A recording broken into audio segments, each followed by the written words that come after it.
Hello, everybody. Welcome to our webinar, Gender and Migration in STEAM and STEM Careers, Barriers and Opportunities.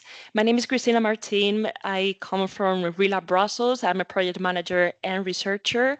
And today we're hosting this webinar within the 𝗓𝗏𝗏 Horizon Europe project. This is a webinar that is going to be recorded and that is going to be later uploaded in our YouTube channel and in our virtual makerspace. So that is within the platforms that we have in 𝗓𝗏𝗏, so that let you know that if you want to take off your camera, put your mic in silence, it should be okay. And either way, what we are going to be presenting is our faces and our lovely speakers. So without further ado, let's begin. So a little introduction of our project. This Horizon Europe initiative started 2 years ago and it's finishing around this year by the end. And it is a project that aims to initiate change about the persistent gender inequalities in STEM education, research, innovation, and to contribute to the implementation of the European Manifesto for gender-inclusive STEAM education and careers. That is our ultimate goal, but between this goal and our activities around this duration, we have conducted different webinars, both for policy change and also tailored to the needs of our countries, partner countries. We are a partnership of 21 organizations and 19 countries across Europe. We have conducted mentorship programs. We have conducted research to support our policy recommendations. And we are towards the end as well of our policy recommendations pathway. And we have upcoming some webinars as well and workshops that you are all welcome to participate, and everything is in our website. This webinar specifically is born within our National Inspiration Hub for Belgium and with a European vision, which is a multi-stakeholder online networking space to address these persistent gender disparity in STEM and tailor them to the needs of the country. And if you would like to join, please fill the form that is shown in screen, and you will be able to be connected with organizations within Belgium and Europe to connect and work together and be the first one to know about our webinars. We are joined today by our 3 lovely speakers. And first of all, we have Dr. in Philosophy 𝗲𝗲 𝗪𝗧, German-Persian researcher that has an extensive career both in research and in technology, feminism, and civil society organizations. She has lectured at FOM University in Cologne and 𝗕𝗏𝗃 faculty at the University of Cologne as well. And she has delivered numerous seminars in the University of 𝗕𝗏𝗃. And she has written 25 books and participated in the written and other books as well. And she has received 13 awards for her professional and social activities. She is the board member of the European Platform of Women Scientists and Women in Science and Technology Association and the Electrotechnical Association. If you want to know more about this association, we have the links over there below.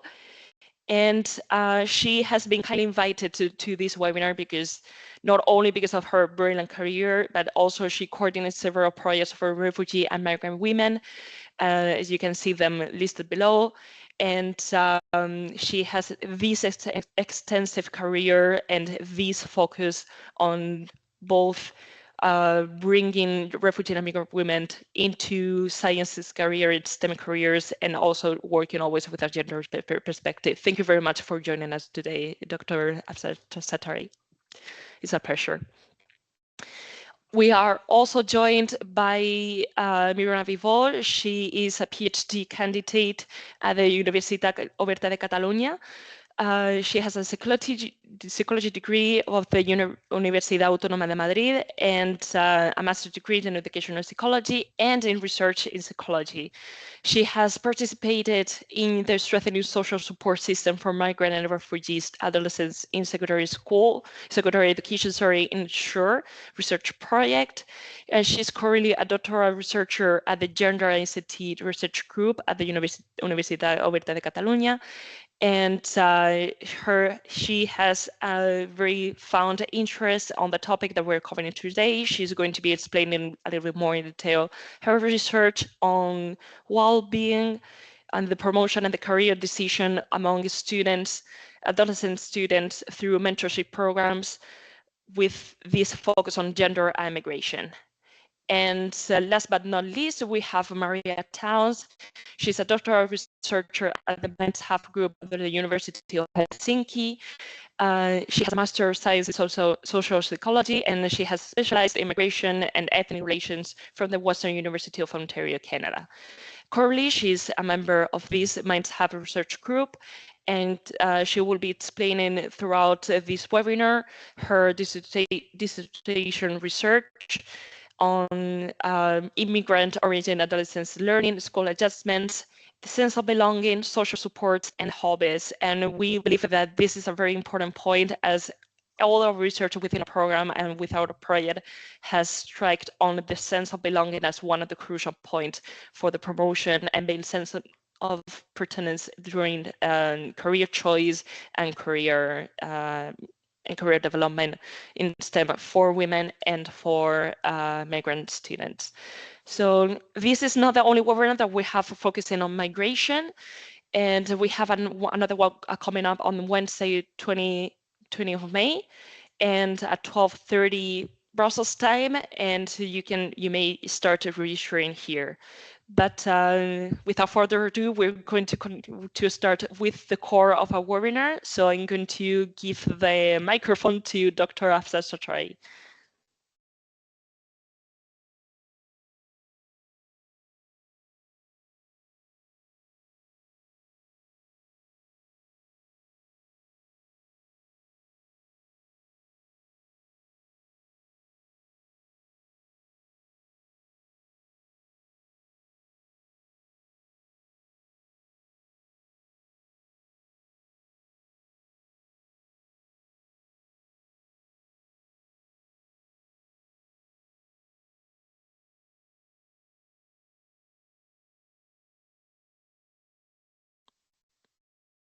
Dr. Sartari, I think your mic is off. Because everybody, when they got invited, and you got muted. Just a moment. Let me see. Just a moment.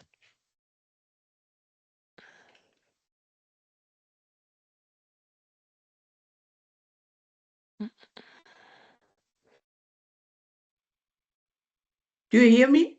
There we go. Sorry about that. No problem. Hello, everybody. My name is Afzal Sartari. I'm really pleased to be here today and speak with you on gender and migration in STEM, barriers and opportunities. Thank you very much, Mrs. Martin, for organizing such a nice event. I would like to speak with you today on EU landscape policies, regulations, pathways and gaps in general, but specifically in the STEM sphere, at the structural level, at the institutional level, in the individual sphere, and also mention measurements of the initiatives, and last but not least, governance, risk, next steps, and implementation plan. So let's begin with the structural and policy issues. There are many challenges in this sphere. For example, immigration status, instability, visa backlogs, residency or citizenship problems, limited mobility between employers or institutions, and limits on work authorization that disrupt hiring, mobility, and long-term planning and affect career decisions and mobility. And also uneven credential and inconsistent recognition of foreign qualifications and work experience, as well as bridging programs. and also barriers to startup and long-term funding tied to nationality visa status. It could be possible to take them, but when they're tied to nationality and visa status, that's a challenge that's very difficult. Initiatives try to improve inclusion, but gaps remain. The measurement that initiative can take in instruction challenges and policy issues could be streamline the process of obtaining visas and work authorization for science hire. It means make more portable, process application faster, and issue work authorization tied to roles rather than employers.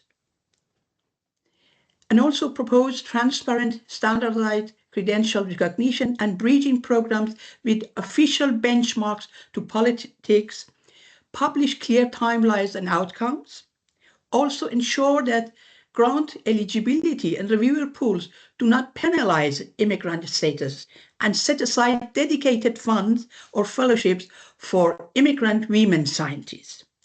Also propose clear, accessible pathways to residency or citizenship for researchers advancing to tenure track roles or leadership positions.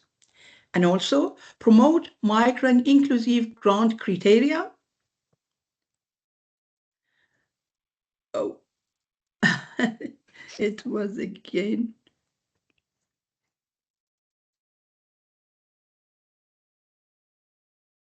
Oh, yeah, I'm here. Because, you know, it seems that it's not showing properly, so I can start showing my screen instead. Yeah. And see if okay. That's okay just now. That's okay. Let's, yeah. We're sharing. Okay, so we were at here. Here, yeah. Perfect. And also promote immigrant inclusive grant criteria and dedicated fellowships and inclusive language accessible grant review processes. For example, bilingual summaries, language support for applicants, and so on. Next one. Next slide. Yeah, thank you. There are many challenges also in research and academic specific obstacles. For example, unequal access to labs, equipment, and startup funds, and uneven distribution of resources, or publication hurdles, for example, language support, editing needs, review by others, and dissemination costs, or difficulties in attending the conferences due to travel constraint and visa rules, as well as travel funding gaps. Also, networks and collaboration clusters that are regionally concentrated to the disadvantage of integration. What can the initiatives do, take in hand, are, for example, apply for immigrants, the immigrant-focused fellowships and grant programs with inclusive language, diverse review panels, and mentoring components, or provide travel funds and conference grants that acknowledge visa and language needs, subsidize editing and translation costs for presentation, or support credential bridging programs in partnership with universities and professional societies and align them with national or regional qualification frameworks. And encourage founders to require or incentivize diversity, equality, and inclusion, DEI action plans in grantee institutions with progress reporting on migrant inclusion. The last point is very important. When we don't have progress reporting on immigrant inclusion, then it will not include the immigrants. The persons who are from that country will take the possibility, and the migrant will be set aside. Next slide, please. Now I'd like to speak about the challenges in professional barriers. Although there is a skilled labor shortage in the STEM sphere, as we all know, and the migrant women bring STEM skills with them into EU countries, but bias and stereotypes, threats tied to gender and immigrant status exist. Networking gaps and scarcity of mentorship, sponsorship, limited visible leadership opportunities That's also one challenge. The other challenge is language and communication barriers, for example, regarding access biases, editing, writing costs, writing in second language, and so on. And the last one, but not the least one, is the two-body problem and family responsibilities of the migrant person, migrant woman herself, that concentrate relocation and career moves. What could be the measurements of initiatives in this case? For example, editing their CVs, running workshops and coaching events, taking target group to job fairs, providing them with job and vocational training, and collaborating with firms and universities to obtain vocational training. And also mentoring the mentees is very important. It's really a very important and useful way of helping, supporting migrant women, migrant scientists, and also offering STEM opportunities because it helps them to secure a livelihood in the STEM field. That's very important. The next, thank you. And now I'd like to speak with you about the baseline data landscape, which is general but very important. Fragmented data, fewer granular, disaggregated statistics by gender and immigrant status, or important metrics, to take important metrics, for example, include representation by career stage or access to funding, publication rates and mobility. You know, it's very important when we want to help and support the migrants, always to have metrics. Metrics by publication metrics, by access metrics, by career stage metrics, by presentation metrics, by leadership metrics. When we have metrics, then we can, after all, see whether we have made progress or not.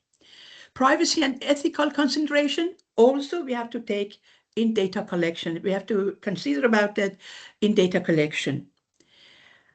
The next point is alignment and incentives in funding ecosystem. That's very important because immigrant-focused funding streams has to be launched, diverse reviewer panels or travel support, multilingual submission options, or credential bridging pilots aligned with national frameworks to bridge the gap between their existing skills, education, or experience and the specific requirements needed to practice in a new, regulated, or different field.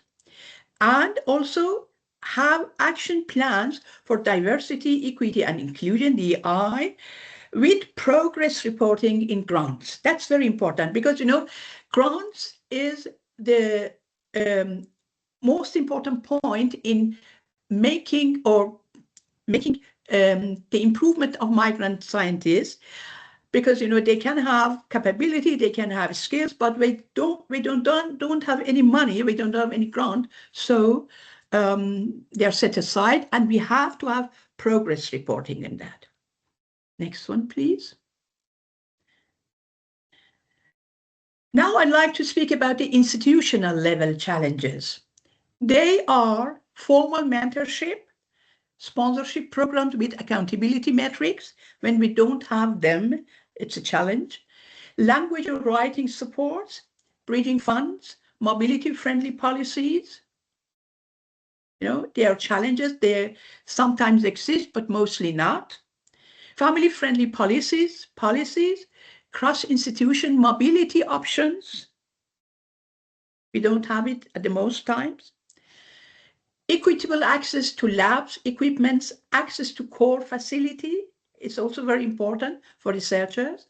And also transparent promotion, mandatory bias training for committees to help members identify unconscious and implicit biases. You know, not conscious one, but there are also unconscious and implicit biases that can influence decision-making, recruitment, and promotion processes unfairly. And also, there are many institutions, for example, EPWS, 𝗓𝗏 𝗏𝗏, they can find as catalysts for institutional changes. So try to help the migrant scientists to contact these institutions. Next one, please. Yeah, what are the measurements of the initiatives? 2 institutional obstacles. They built dedicated working groups for immigrant women scientists to campaign for better opportunities in general on their key topics and in STEM field, to provide them with information, to raise their independence and self-confidence, empower them, as well as support their participation and social integration, generate an information dissemination hub and targeted digital advice, apply for and realize the access funding and capacity building events, create multilingual conference calls, provide them with mentorship and sponsorship and with accountability. Accountability is very important. Have metrics. We have to have metrics. Offer family-friendly courses with childcare. Provide access to labs, equipments, and core facilities. Focus on visibility, role models, and digital storytelling. It's very important. That's the way, for example, that Mrs. Martin has done today. We can provide it in many other spheres, or encourage cross-network continuity and collaboration. Next one, please. Yeah, the last one is the cultural, social, and personal challenge, the last challenge. Yeah, we are confronted with cultural adjustment, isolation, and gaps in local support networks, mental health pressure, burnout, stress related to discrimination, intersectionality. It means the compounded effects of gender, race, ethnicity, religion, sexuality, and disability, and also safety, harassment, concern, and reporting barriers in some environments. Environments with mobbing, we have safety and harassment concerns. What are the measurements of the initiative in this case? For example, offer multilingual individual and family counseling to individual immigrants, or provide counseling to politicians or authorities on their key topics or on challenges faced by migrant scientists in general. Next one, please. On the other hand, I have to mention that there are opportunities in EU landscape. It's not only challenges. Excuse me. For example, targeted mentorship and sponsorship with accountability, transparent advancement criteria, and bias awareness training, or language or writing support and editing services, flexible family-friendly policies and mobility-friendly tenure, or clear credential recognition pathways and bridging programs, or inclusive grant review practices and immigrant-focused funding. It's in general possible. The evaluation, the implementation is somehow difficult. And that's the point that I mentioned in the last point, how the initiatives can take in hand. Next one, please. When we speak about the opportunities, what I told, that is our opportunities in general, not regularity opportunities. I have to add that there are special possibilities, special opportunities done by the institution themselves. As I spoke with Mrs. Martin yesterday, we decided to put this point aside and speak about that at the end. So please go on with the slide. No, once again, and once again. Thank you. Now I'd like to speak with you about the governance, risk, and next steps implementation plan. Only having good ideas is one thing. Governance of the good ideas is the most important point, with a view of what risk and which plan. When we speak about the governance, we have to say we have to have cross-stakeholder task force. Yeah, with different stakeholders, we have to cooperate, we have to contact and make cross-stakeholder task force possible, and also reporting cadence. We have to report we have to have metrics and report on the evaluations and report on the progress we have made with timelines, cadence. Also, we have to take risks in account, data privacy, for example, or regulatory shifts, or budget constraints and limits, or tokenism. What do I mean with that? Data privacy, perhaps we know all about that. That's very important, so I don't have to speak very much about that. But we have to make budgeting, financing, funding the migrant projects quite clear, quite possible. We have to take care of the limit. We have to raise the limit. And in general, we have to take care of the limit of the budget. And very important point is tokenism. You know, there are some institutions which don't have any migrant man or woman in them, and so they don't care about that. You know, we can easily criticize them or, for example, suggest them to take this point also in account, because the migrant women in STEM fields will try to, for example, help EU by the shortage of the workforce and so on. But there are other institutions who have one or two migrant women or man, but they don't give them leadership opportunity. They don't give them any project. They don't take them in account, actually. It's only a symbol. It's only, you know, a kind of, and that's called tokenism. So we have to also to take care of tokenism. It means when a migrant woman or man is in an institution, she should have the possibility of having leadership opportunity, of having project, conducting projects, having the possibility to raise her own, to improve her own skills, and so on. So tokenism is also a risk.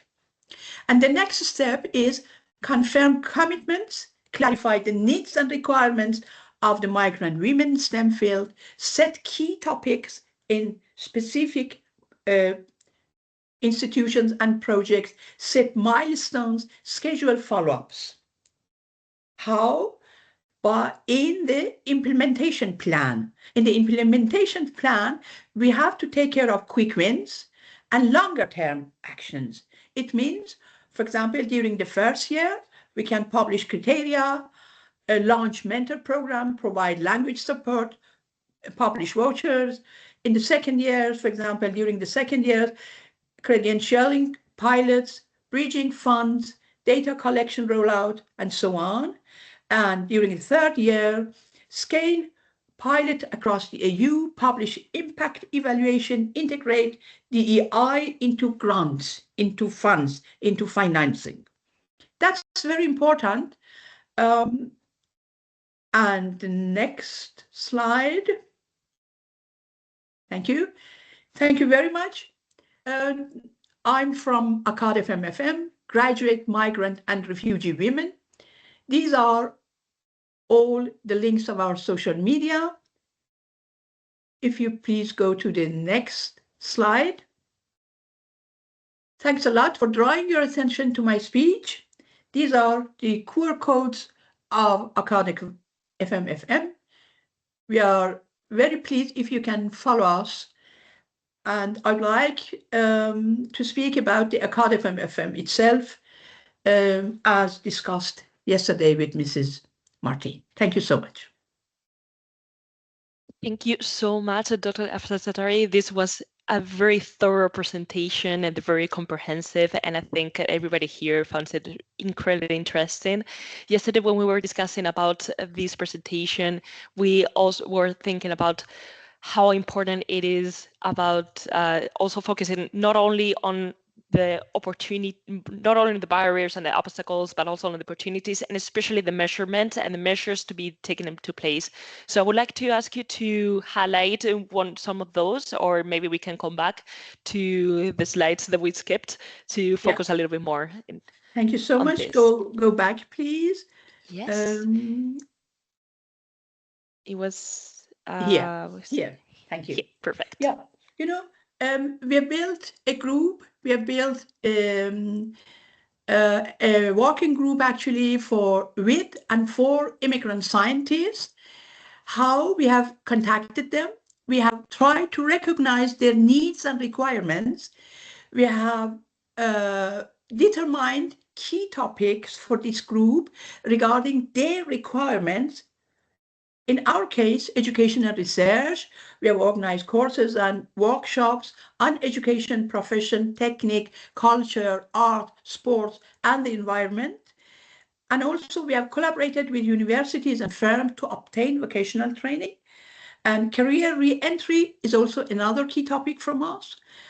And also recognition of qualification and work experience. That's also one of our key topics. You know, one could put, for example, choose another key topics, but in our case, they were the most important one according to their needs and requirements. We have addressed their needs and requirements through articles, interviews, lectures, and so on to the public opinion. We have provided them offers regarding empowerment and gender sensitivity. We have provided offers regarding their social integration, participation, and networking. We have provided advocacy, advice, and support.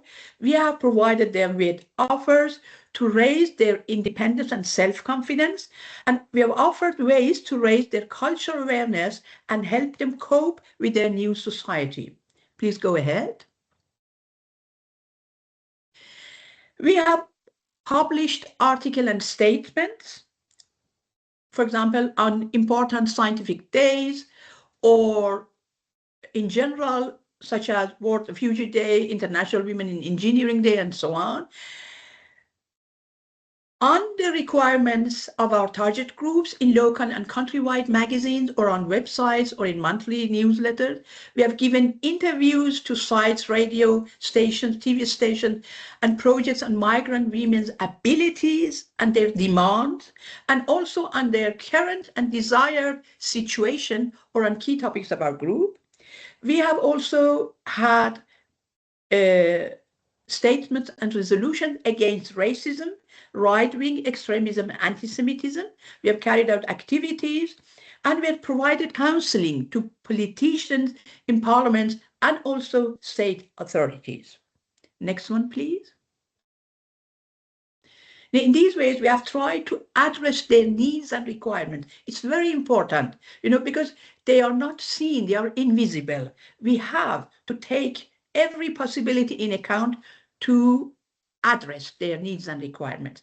For example, we have also conducted cooperation project with practitioners of integration work regarding the key topics with universities according to this career guidance program, which could suit the educational and professional demands of our target group. We have cooperated with educational institutions concerning to mentor graduated immigrants, or with the city authorities for project financing, or with radio station and countrywide or local magazine to publicize their needs and requirements. We have cooperated with democratic political parties to deepen the discourse on migrant needs and find solutions to these problems, and also with international institutions to build a wider and stronger community around key topics for immigrant scientists and around their needs and requirements. We are also members of local, federal, or international immigrant or women institutions. When you're kind enough to go forward. A very important point, or not but the important points that we have always taken in account are empowerment, gender sensitivity, social integration, participation, raising the independence and self-confidence of the migrant scientists. What do I mean with that? We have by conducting activities, by organizing lecture on literature, education, career, the environment, meditation, sports and art, by publishing articles and space, and by carrying out cultural activities, by carrying out mentoring programs, by counseling them. We have always tried to raise their independence, their self-confidence, their social integration, their participation in the new society, and empower them. And regarding empowerment, data measurement, accountability, and accountability framework, I have to mention the important points are disaggregated data with privacy protection, key metrics, it means retention, time to promotion, grant success and leadership attainment, and also independent evaluations and public sharing of lessons learned. It's very important, when we don't have metrics, we don't try to move them towards leadership or grant access, or we don't have any time metrics. So it's a work done, but we don't know whether it was successful or not. And we have to evaluate them and publish it, share these lessons learned, and then we can share and learn from each other, different institutions of migrant scientists. I think that was the last one. Yeah. Thank you so much. They are real examples that we have done in 𝗓𝗏𝗻𝐹M, and we have a very successful and very active group in Germany. Thank you so much. Thank you so much, Dr. 𝗓𝗏𝗊𝗁. This has been very comprehensive, as I said before, and I think this extension of the presentation was really useful. For those wondering, a part of this webinar is going to be recorded, so it is going to be made public and available so that you can rewatch everything. The presentations may be shared with the public if you wish so. So we continue with our next presentation. So I give the floor to Miruna Vibo, and you can start presenting as the moment that you want. Nice, let's go.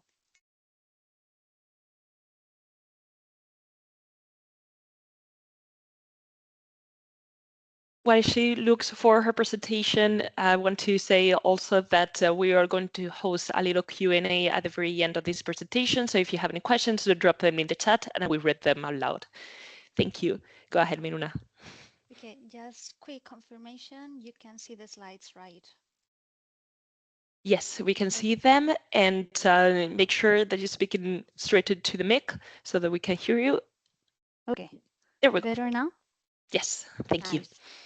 Okay, so I would like to begin my presentation giving thanks to the STREAMIT project for inviting me today as a speaker and give me this space to share part of my PhD work.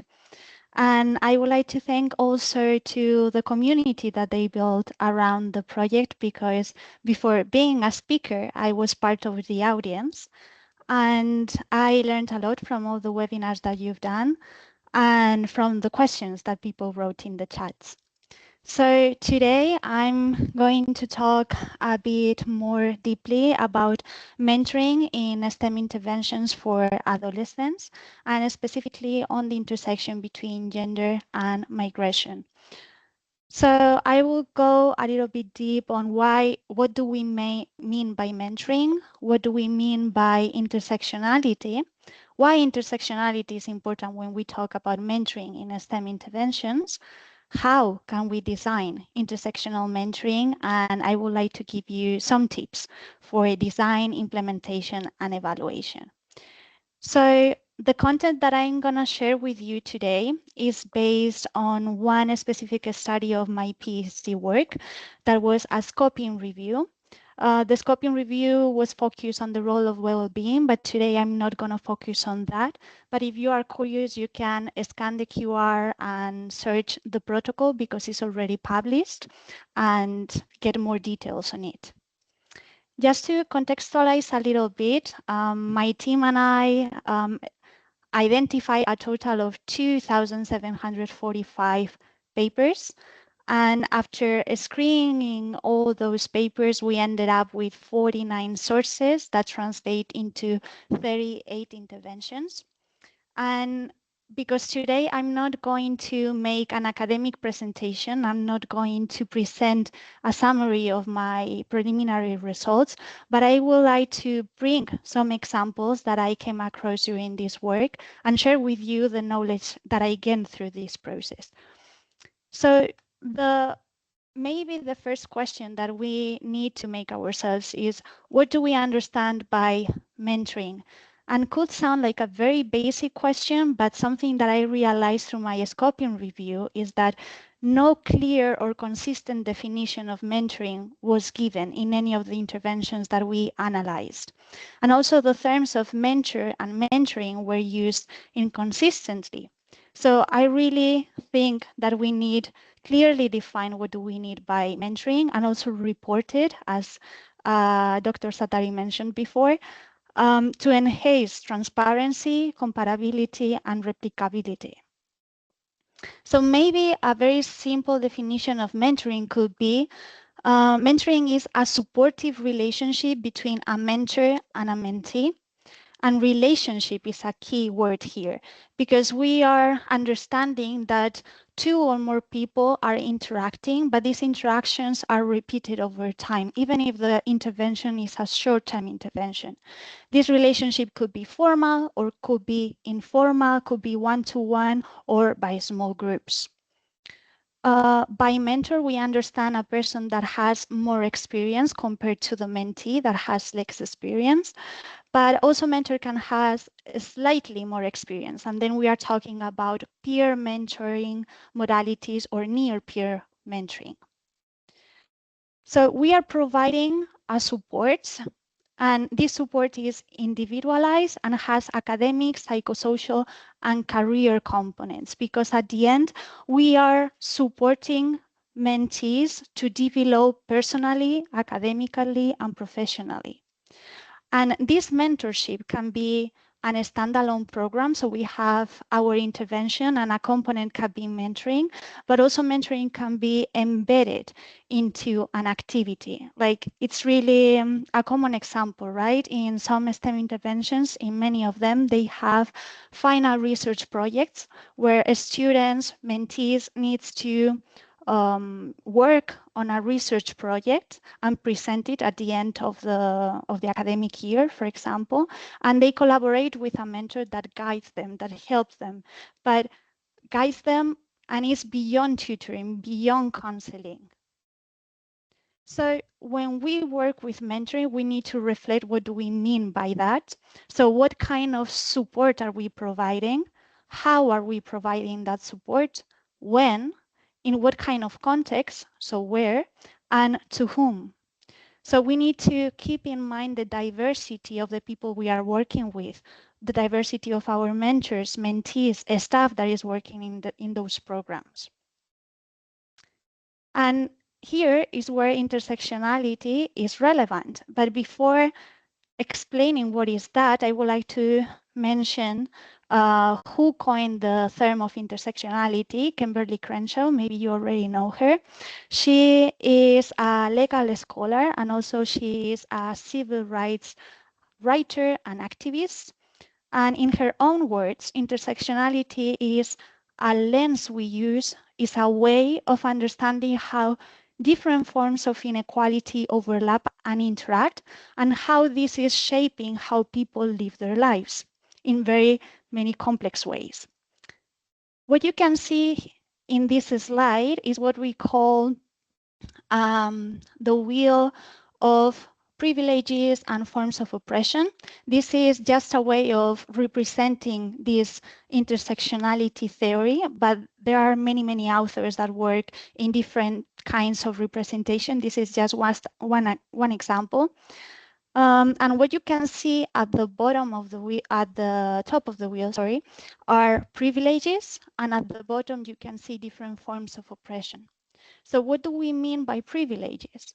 We mean conditions, so economic conditions, personal conditions that help us to live our life easier. But this doesn't mean that if we have privileges, our life is gonna be easy, right? I will give you one example of how these inequalities reinforce each other. In my case, I am a woman that is living in Finland. That is not my home country. And sometimes I don't speak Finnish, and sometimes I can say, life is difficult here. But at the same time, I'm a white woman. I have an European passport. I can speak English, and I have higher education. So all those privileges are helping me to go through this experience very differently. So this is what intersectionality analyzes, right? How we live with certain privileges and forms of oppression at the same time, and how they shape our lives. So having privileges is not something bad, but we need to be aware of those privileges, and we need to be responsible with those privileges. And how can we do that? First of all, we can first acknowledge them. We can educate ourselves, we can help to visibilize injustice, and we can hear, actively listening to those people that are suffering from oppression. So why intersectionality? Why all of this is important when we are talking about mentoring, right, in STEM interventions? So STEM interventions and mentoring are opportunities that we are offering for people to engage maybe as the first time with the STEM fields, to explore future academic and career pathways and broaden their horizons. But we need to keep in mind that mentoring is not neutral, because mentor-mentee relationships are shaped by power dynamics. And these power dynamics are influenced by the social capital both of them have. So the access to support networks, the kind of contacts that they have, the economical capital that allow them, for example, to apply to extracurricular activities, etc.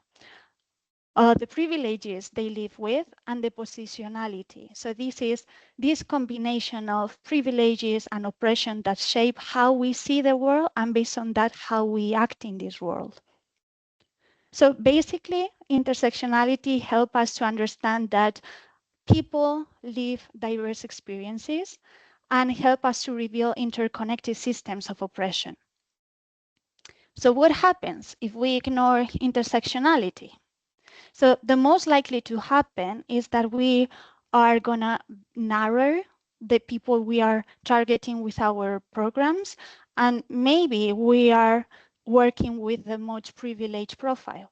But we need to keep in mind again that not all participants start from the same place, because some of them will face structural barriers as such language, that was already mentioned, discrimination, lack of resources. So we need to stop this mind of same needs for everyone, because it's not the same being a woman that being a migrant woman coming from a low socioeconomic status and maybe living with a discapacity, right? My needs are going to be different. My experiences are going to be different. And how I engage with the mentoring is going to be different as well. So if mentoring programs do not consider intersectionality, they risk reinforcing the inequalities and excluding those who need them the most. Really important. And now, the core. So how can we design intersectional mentoring programs? So first of all, we need to acknowledge that we live within systems of power and oppression. We live in societies where racism exists, but not only racism, also sexism, heterosexism, capacitism, classism, educatism. And all these systems intersect and shapes opportunities. And mentoring relationships are influenced by those power dynamics. So what you can see here is a theoretical framework proposed by the authors of this paper that I came across during my scoping review, that I think that is very interesting, because they try to explain which should be the main goals of intersectional mentoring. And they explain that we need first to understand how systems of power operate, engage mindfully with these dynamics, and then transform structures that reproduce inequality. So with this in mind, I try to approach to the interventions in my scoping review, trying to understand in these interventions that I identify, to what extent I can say that they were using in an intersectional lenses. But sadly, I didn't find any intervention mentioning explicit intersectional approach. I also do not find interventions addressing explicit intersection of gender and migrant background, but I will say that maybe this is because the majority of the papers that I identified come from academic databases, and the majority of the interventions were implemented in the United States. So the most popular term used there is underrepresented minorities. That is a very broad concept because it includes people from Central America and South America, Black people, Asiatic people. So it was really challenging to clarify if they have or not migrant background. So this is one of the limitations of my study based on the literature, but also shows, right, that it's important to keep working in this field. And another one that I found that was mentioned before in the presentation before is the limited information regarding the design and implementation of those interventions. So many information was missing about the materials they use, the procedures, the characteristics of the providers, the context where the intervention was implemented. And this is really, really important because if we want to understand really the outcomes that we obtain and then report in the papers, we need this information because we need to understand the mechanisms underlying those processes to understand those outcomes. But still, I find some promising signs. I found some interventions addressing practices that suggest implicit intersectional awareness, specifically the combination of gender and cultural or ethnic background. And this is one of those examples, the MERIT program. So this program prepares students for careers in healthcare and provides 7 years of continuous support. So they have long-term mentoring.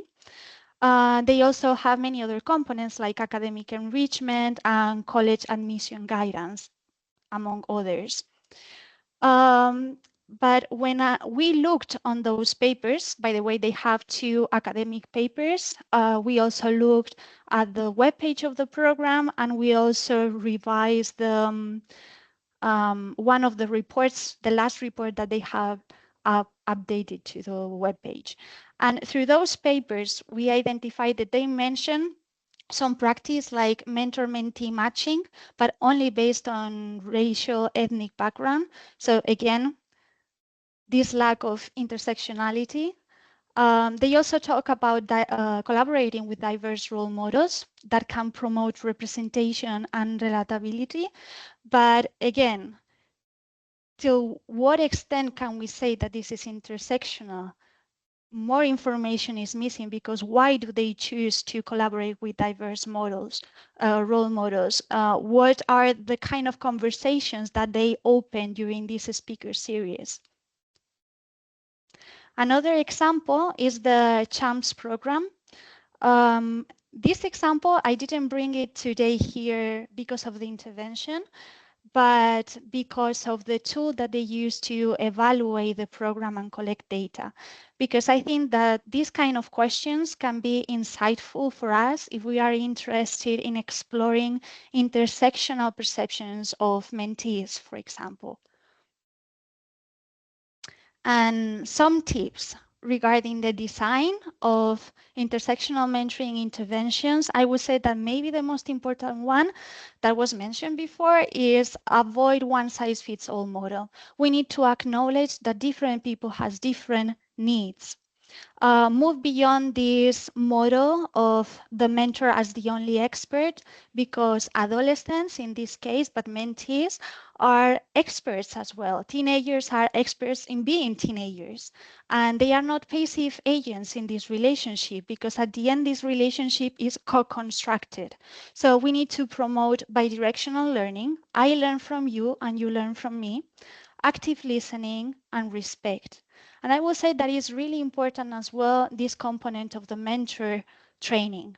So allowing self-reflection on biases, privileges, forms of oppression, promote cultural awareness and cultural empathy and recognition of positionality. Regarding implementation, multiple mechanisms. You can create spaces for reflection.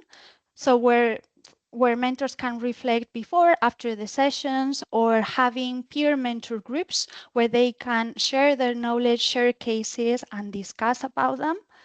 Also try to create safe spaces for the mentees so they can discuss experiences of microaggression or discrimination and be aware to explicitly validate those experiences.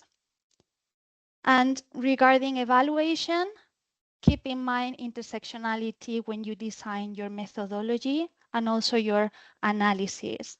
It's not the same looking at the differences between boys and girls and having in mind these intersections of gender, migrant background, socio-economical status, etc. And ask yourself, does your program reduce real barriers, change how opportunities are distributed? Is allowing this a structural transformation? And to sum up, I would like to give you some questions, because as you can see, I really like to ask questions myself. And one of them would be, which students are still being left out and why? What are the mechanisms that are allowing that, and who has the power to change that? So I would like to close this presentation with this quoting. If mentoring is about opening doors, intersectionality is about making sure everyone can walk through them. So finally, I would like to give thanks to all the people that helped me in my journey, during my PhD, during the work that I shared with you today, but also before that, because thanks to them, I'm here today. And thanks to you for listening to my presentation. I hope that at least was insightful. And if you want to know more, please feel free to write me. That's my email. Thank you so much, Miruna, for this presentation. I think that we all found it super interesting. I think also you did a very good job on putting together everything related to intersectionality and why it's so important, at the same time than covering mentorship in such an a comprehensive way in such a short amount of time. So thank you very much for all your interventions. As we said before, if you have any questions for Miruna or for Dr. Satari, we're going to have a little Q&A, so please leave them in the chat. And we move on with Maria. Whenever you're ready, the floor is yours. Thank you. Okay.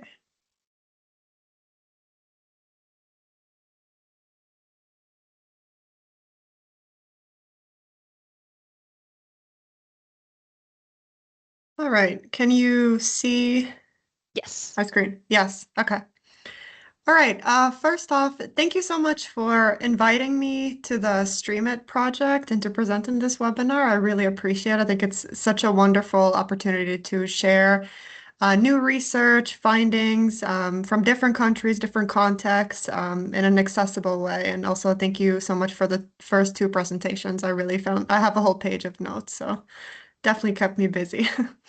But anyways, I'm Maria. I'm a doctoral researcher at the University of Helsinki in the Faculty of Educational Sciences. My background's in social psychology, so even though I'm in education, I'm a bit more focused on kind of the social psychological processes of students and adolescents. So today I'll be just focusing on immigrant origin students and their academic achievement, sense of belonging in school, and the role of support. So this is kind of a perfect continuation on what Mirona was talking about already with the intersectionality and mentorship. So for the next 10-15 minutes or so, I'll try to keep it quite quick. I just want to share a brief overview of some recent kind of global findings, but focused on the European context relating to academic achievement and sense of school belonging among immigrant origin adolescents. Really trying to understand this kind of so-called achievement gap that is very persistent and seen in a lot of European countries, and just introduce a couple of theoretical frameworks that really help us understand why is this and what can we do about it. Then I'll just briefly touch on some key findings from my first article, part of my dissertation, that was just accepted for publication recently, so share some evidence from Finland. And then hopefully leave you with a few takeaways that you can take into whatever field you're in, and if you plan on doing research or if you're an educator or policymaker going forward. So to start off, when we think about academic achievement for students, particularly in adolescents, one of the kind of largest assessments around the world is called the PISA, which is conducted every 3 years by the OECD. This may or may not be familiar for you. And it tests basically 15-year-old skills, basic skills in 3 subjects. So they focus on math, science, and reading comprehension. And they also ask a lot of kind of demographic questions. And there's also, for example, a scale on sense of belonging and different relationships. And it's extremely comprehensive. So I really encourage anyone to read more about the PISA and the reports that they publish on the OECD website. And I can share that later on if anyone is particularly interested.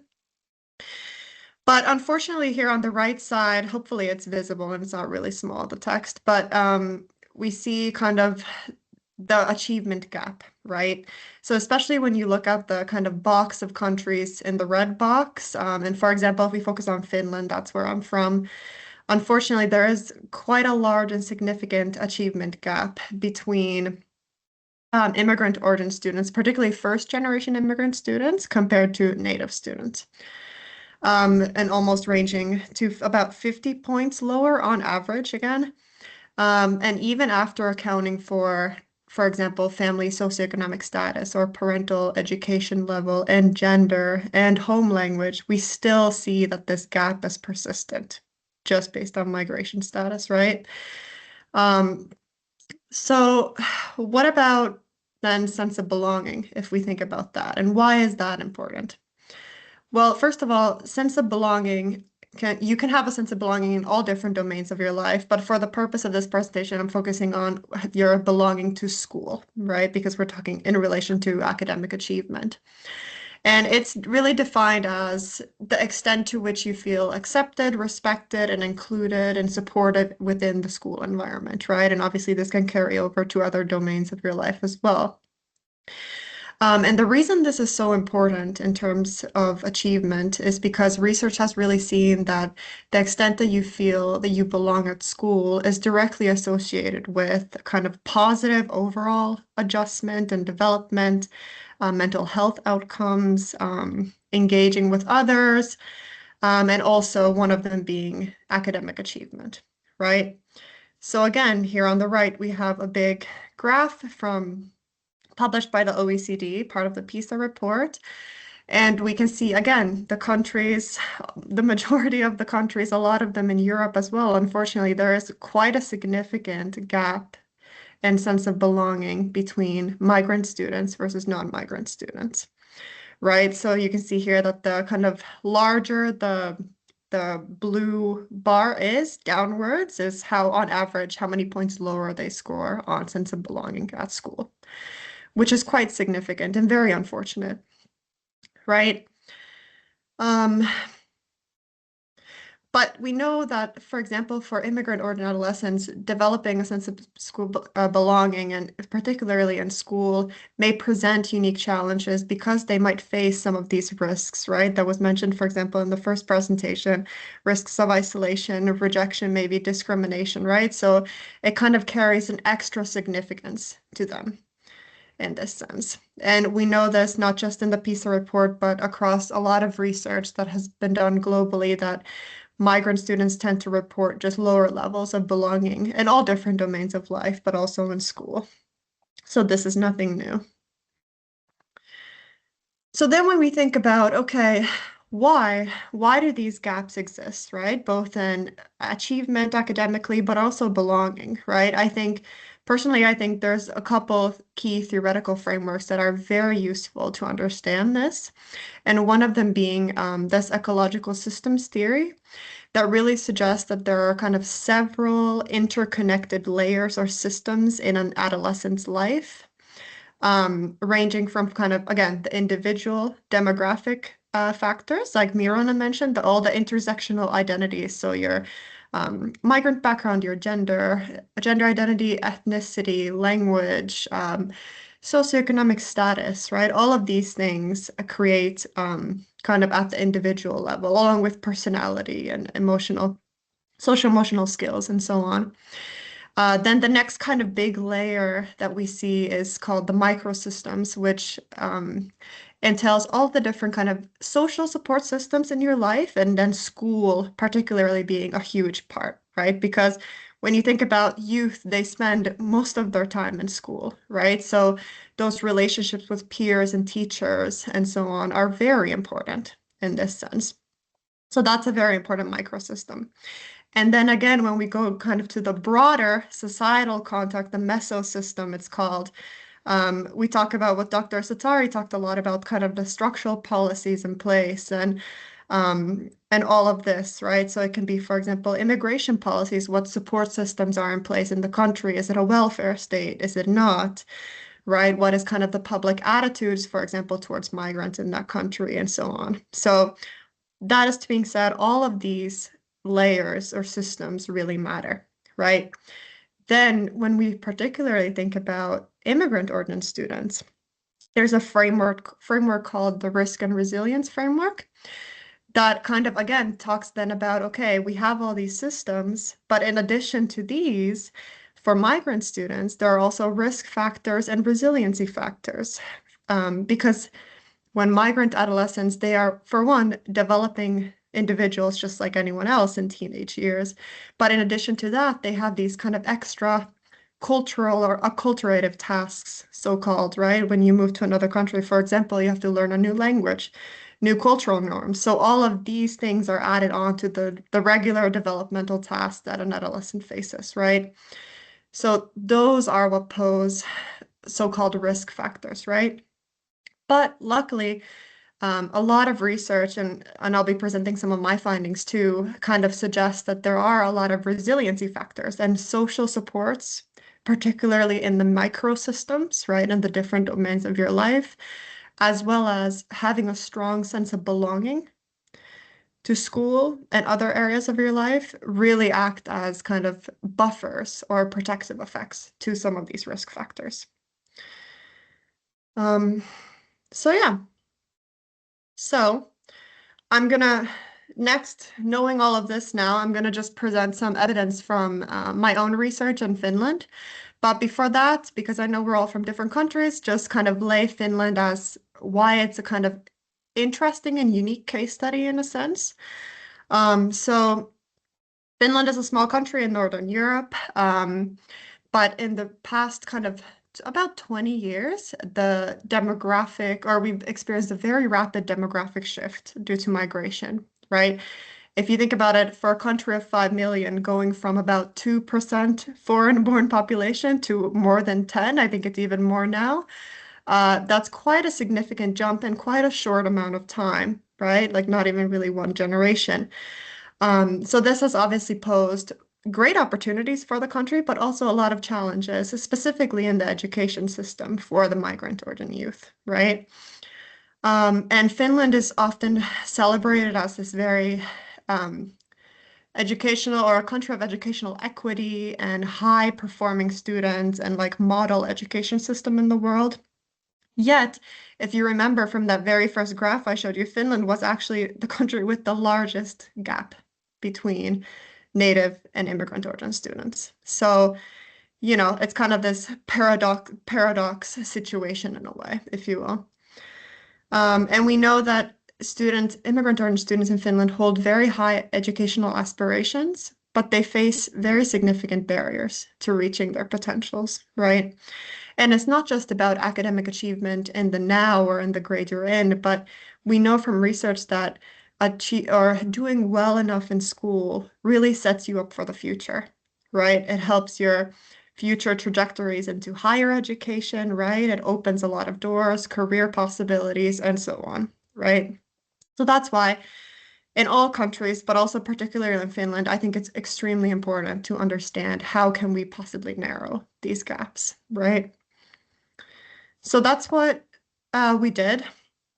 Just very shortly, for this study, we used the PISA data. It's actually open access, so I encourage anyone to look at it if you're at all interested. You can either look at all the countries all together, but that is a huge data set, or you can kind of pick and choose your country, right?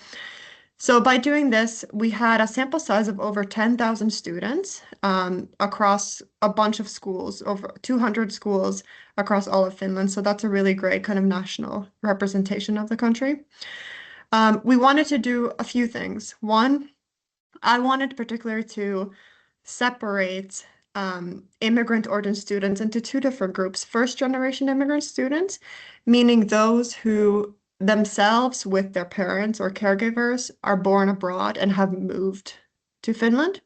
And then second-generation immigrant students are those who themselves were born in Finland, but their parents or caregivers were born abroad. So just when you think about those two groups, they can have very different experiences. And I think a lot of research studies kind of get married to this idea of lumping all the immigrant students together in one sample, but I really think that that's a huge problem. And even these two groups are far too broad. It should still be even more kind of taken into account these old intersectionalities. But anyways, so that's one thing. And then we wanted to see how these different social supports in the student's microsystem, if we go back to that, could possibly help narrow the achievement gap, particularly with reading. For the study, we chose reading, but reading is very highly correlated with math and science. And for all subjects, you need to be able to read, right? So it's kind of this all-in-all achievement outcome for a sense. And then lastly, we just wanted to see whether any of these supports could be potentially extra important for immigrant origin students, right? Because we know they face these risk factors. So could they serve as buffering or protective effects, right? So those were the main goals. So just a couple key findings I'm going to highlight. One, what was really interesting was that student-teacher relationship was very important for everyone, regardless of your migration status or gender or socioeconomic background. Those students who reported having a better quality relationship with their teachers, so feel more supportive, feel respected, they enjoyed their teacher, and so on, that automatically predicted higher reading scores or higher achievement in this case, right? Regardless of migration background. Then obviously the Finnish data resembled the one of the rest of the EU, unfortunately. Being a first-generation immigrant student scored on average about 50 points lower, and second-generation students about 24 points lower on average compared to the non-immigrant majority students, even after controlling for gender, socioeconomic status, home language, and all of these other very important predictors that we know are associated. But what was very interesting, and I said we were really interesting to see if any particular social support would be extra important for immigrant origin students. We found that for sense of belonging or sense of belonging to school, had a really differential positive effect for first-generation immigrant students. So again, those who have moved to Finland with their family. So this graph here on the right is kind of a very simplified way to illustrate this, but I think it shows it very clearly. If you look at the green line, that is the native students, so the non-immigrant students, and you see that regardless of their level of school belonging, it doesn't really change their average achievement level, right? But then when you look at the first-generation immigrant students, those who reported a higher sense of school belonging, so feeling connected to school, feel like they have friends, feel respected in school, and so on, significantly perform better compared to those who reported low. I mean, this makes sense, right? But it shows that sense of school belonging and fostering schools where everyone is welcome and feel valued really can make a difference, especially for these students who may be struggling, right? So this was a very important finding. In addition, I want to say with sense of belonging for immigrant origin students, it may have kind of a dual meaning, right? So for one, yes, it measures, do you enjoy being in school, right? Like for everyone else. But at the same time, it can also be kind of an indicator of how well you're adjusting to the new culture or to the new host society, right? Because especially if your parents are also from another country and you came to another country, being in school where you spend a lot of your time is a big kind of representation or influence of the host society at large. That's where you learn about the new culture, you learn the new language, you get friends from that culture, right? So it's also kind of an indicator of how well you may be adjusting. So that's why it's also very important. So quickly, so some of the implications or key takeaways from this research and connecting it to the prior literature. Well, one, relationships with the teachers really matter, right? So it's really important to foster or to educate, kind of like Miranda was talking about, educating mentors to kind of understand where the students are coming from. The same here, right? Creating very culturally sensitive teaching practices so that everyone feels seen and heard. For sense of school belonging, it is clearly very important, especially for immigrant origin students. The good news here is that fostering a sense of school belonging is really malleable and it can be improved. Not easily, but it can be improved through school practices and teacher supports. That's what we've seen through research. So small improvements in this kind of school climate can really yield disproportionate gains for those who may need it the most, right? And also important for long-term trajectories and closing these achievement gaps in the long term.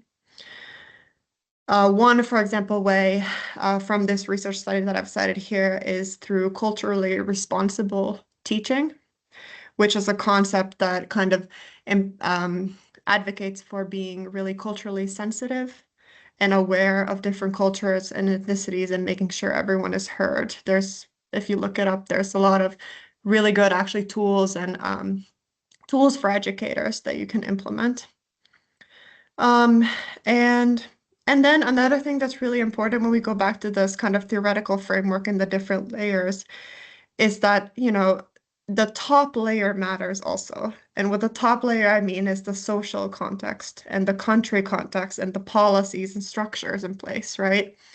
Like, for example, what's the school composition, right? What is the funding to the school? Do they have resources, right? Do they have language support? When newly arrived immigrant students come to a country, are they placed in a classroom with only other non-native speakers, or is it more of an integrated approach where they actually have the opportunity to form friendships and learn the language through peer interactions with native speakers, right? Or are they kind of isolated in a way, right? All of these things matter as well. And then, of course, the intersectional identities, right? Like it's a very different experience if, for example, you are a youth who came to a country because of refugee reasons, right? Fleeing war or persecution, or if you're in a family who moved to a country because of a parent's job opportunity, or a so-called labor migrant or economic migrant, right? Like those two experiences can be very different, and also for schools to recognize that, and educators. So to sum up and to close, looking forward, luckily, again, touching on this kind of topic of within group variability and intersectionality, luckily there is a lot of, or there's an increasing amount of research focusing on this now that is actually able to look at intersectional identities in relation to educational outcomes quantitatively, so with survey data, because before it's primarily been through interviews and kind of a qualitative approach. So that's up and coming, which is very exciting and very good. And especially in countries such as Finland, but many other countries in Europe as well, as the kind of demographics of the country is very rapidly shifting, it's really important that the policymakers and the educators recognize this and keep up with it, right? And then each context is unique, right? Each neighborhood is unique, each city is unique, each country is unique, and so on, right? And then obviously longitudinal evidence is very much needed to see the long-term trajectories as well. Like, for example, in my study that I did, we saw it was a cross-section in time. We saw that, okay, sense of belonging matters, right? Which is a good finding and important. But the real change in power can be made when you see, okay, what about in 5 years? What about in 10 years? Does a sense of belonging actually help you, you know, in your academic and career trajectory long term, right? Or does it carry over to other domains in your life? And this can be done with more data and evidence over time. So if any of you are researchers, I really encourage you to collect this data because it's very scarce in Europe, especially, unfortunately. But yeah, I think I am out of time, but I really appreciate everyone's attention. And please don't hesitate to email me or ask if you would like any references or links. I'm happy to share. So thank you. Thank you so much, Maria. This has been also a very interesting presentation, and I think it's put the cherry on the top of all the discussions that we are having today, because we have been going through from the barriers and opportunities and the measures for the researchers, going through specific mentoring programs and the importance of intersectionality, and among students. And now we're focusing on the roots, the base roots, on these students that are coming with these migrant backgrounds, either first or second generation, and how the social context, as you say, is the programs that they're put into, the feeling of belonging can determine the future of those students, and can determine also the career prospects, their career confidence in themselves in the future, which is, I think it's a crucial point and a crucial aspect that we have to cover whenever we talk about in gender equality, migrant equality, and all types of equality among STEM careers and all types of careers, especially with the STEAM approach. So thank you very much, Maria. This has been a very pleasure to hear you. And now for the very end, if you have any questions, please let them know in the chat. For starters, I do have a question. I want to take one of those that Mirona had shared before, which is which students are still being left out and why? So this is we can also broaden it into researchers as well, but if any of you would like to delve a little bit more on that with your experience, please go ahead.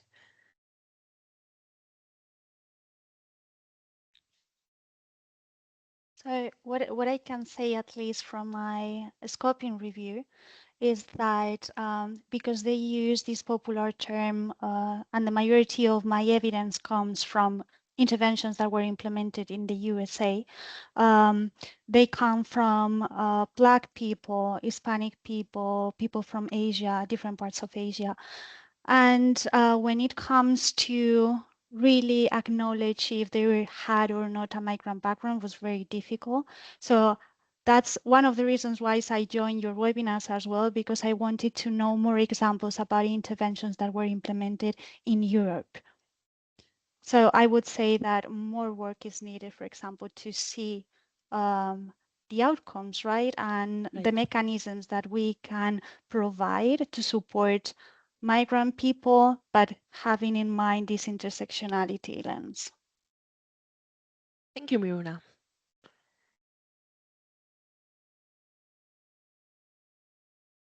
Okay, I do have another questions, also stemming from Miruna's list of questions, because I know that all of them, because they're super interesting, and is who has the power to redistribute opportunities in STEM programs?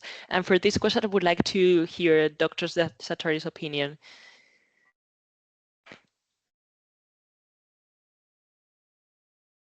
Sorry, the mic again. Yeah.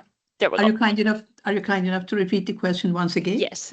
Who has the power to redistribute opportunities in STEM programs? Because among your presentation, we have talked about social impacts, social barriers, institutional barriers at a European level, a national level.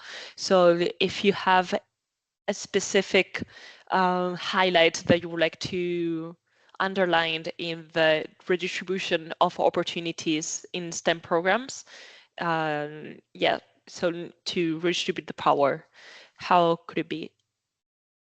Yeah, first of all, as far as I understand the question, I can answer. First of all, is the motivation of the person herself.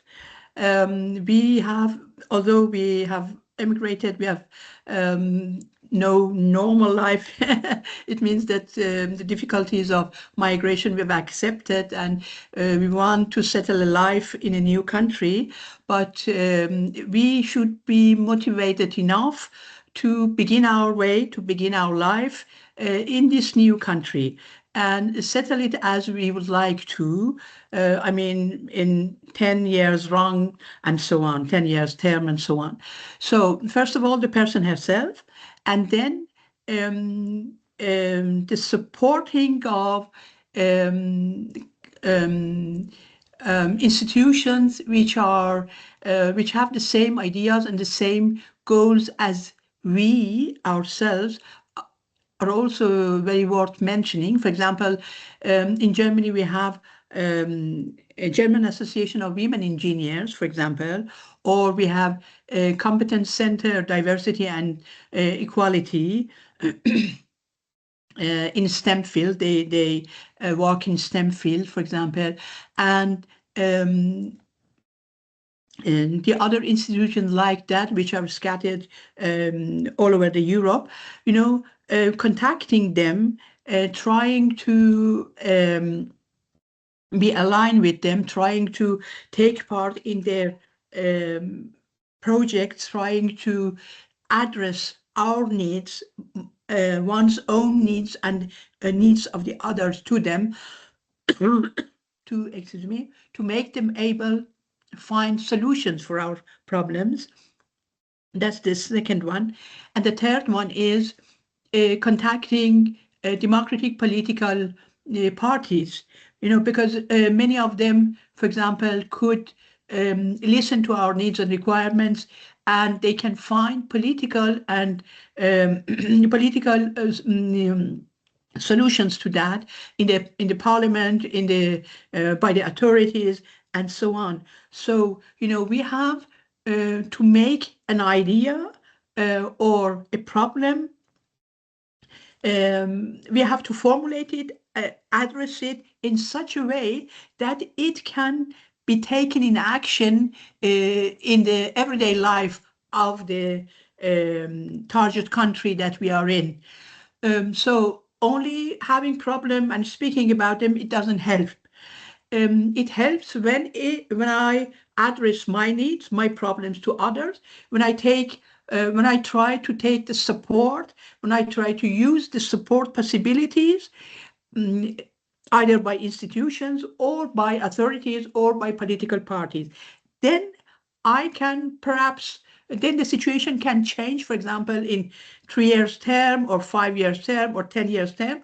And the next migrants who come to this country after some years, they will have not so much problem that we have had.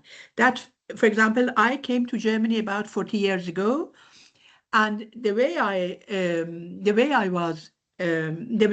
problems that I had don't have the migrants just now, because of this, because we have organized institutions for migrants, because we have contacted the native ones, and because we have taken account the possibilities of politics and authorities.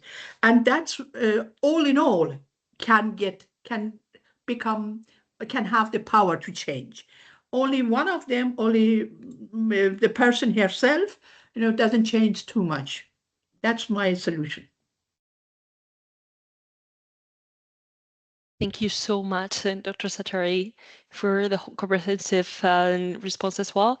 And to finish, if there is no other questions from the public, I would like to have one last question, and then we can wrap up to Maria, because you mentioned in your presentation that the sentiment of belonging is dual, because it's enjoying the schools and adjusting to the culture. And I wanted to delve a little bit more on that complex sense of belonging, and also if it has other impacts regarding the lives of these students, like for example, regarding their well-being, or whether joy is cool, that means that they're also happier, or if there is any other impact that you have seen within your research regarding this sense. Yeah, for sure. I mean, sense of belonging is such a big kind of outcome as well. And in my study specifically, we looked at sense of belonging to school, but I know from other research as well that just in general, sense of belonging has a lot of, or is directly associated with a lot better mental health, right? Reduced loneliness,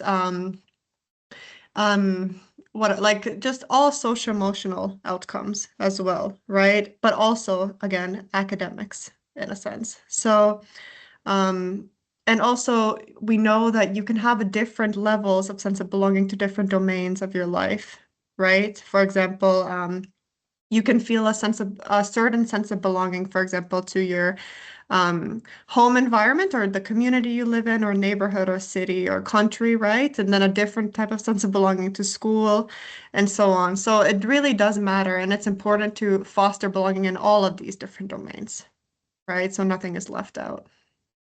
Exactly. Thank you very much, Maria. Thank you very much. So thank you very much, everybody, for attending this, our third webinar of the National Inspiration Hub for Belgium. If you would like to join us, we have this QR, and we will send you all the information and all the contact information that our speakers have shared with us. And we hope to see you in the next webinars, and I wish you a very nice rest of your day. Thank you very much for attending and being part of the conversation. Thank you very much, Mrs. Martin. Thank you. Thanks a lot. Thank you. Goodbye, everybody. Goodbye.